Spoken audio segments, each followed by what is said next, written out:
Erev Tov Rabotai, we are continuing with our Mishna Yomi, Masechet Yoma. We're up to Perek Gimel Mishna Yud Alayev. Today's Mishnah should be Leilu Nishmat Neria ben Svetlana, Ranbayev and Eliyahu ben Baracha Israelov, Menuchatam Began Eden, Amen. The Mishnah begins, Ve'elu Lignai. In the previous Mishnah, we listed people whom the sages praised. This Mishnah lists people whom the sages criticized. Ve'elu Lignai. These were singled out for criticism. Shel bet Garmu lo ratzu lelamed al maaseh lechem hapanim. The family of the house of Garmu, who did not want to teach the process of making the panim breads. The panim breads, the lechem hapanim, were each shaped like a box that is open at the top and missing two opposite walls.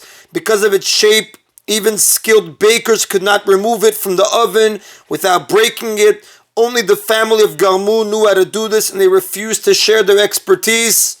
Shel bet Avtinas lo ratzu lelamed al maaseh haketoret.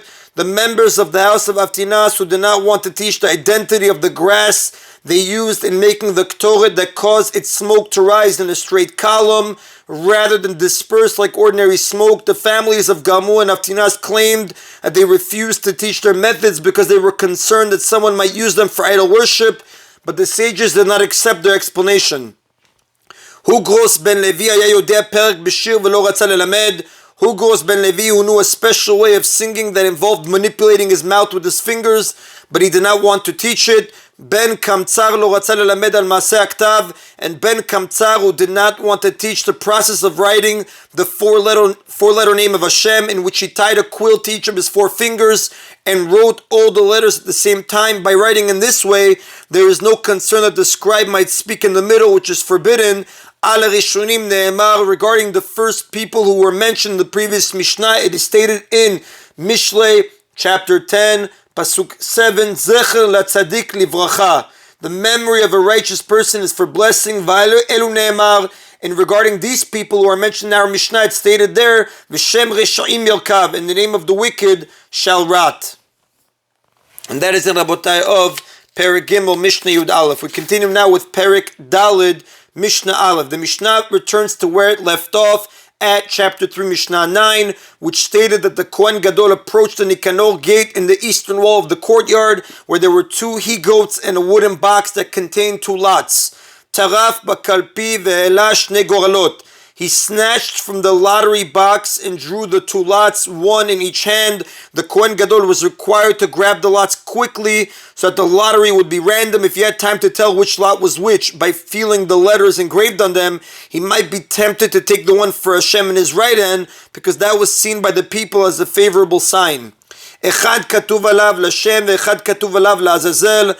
On one lot was written for Hashem, and on one was written for Azazel. Hashem's four-letter name, prefixed by the letter Lamed, was engraved on one lot, and for Azazel was engraved on the other. So La Hashem and La Azazel. Hasagan bimino verosh betav mismolo.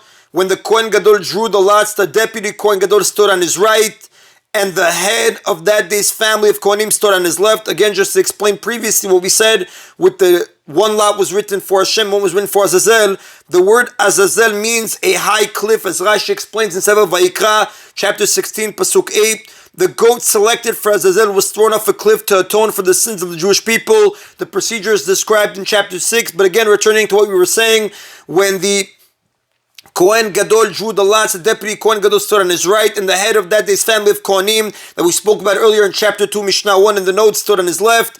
Im shel shem ala bimino asgan omer lo ishi Kohen Gadol ekbah yimincha. If the lot for Hashem came up in his right hand where the deputy stood, the deputy said to him, my master the Kohen Gadol, raise your right hand. V'im shel shem ala bismolo rosh bet av omer lo ishi Kohen Gadol ekbah smolcha. And if the lot for Hashem came up in his left hand where the head of the family stood, the head of the family said to him, my master the Kohen Gadol, raise your right hand. The Kohen then raised the hand holding the lot for Hashem so that everyone could see in which hand it was.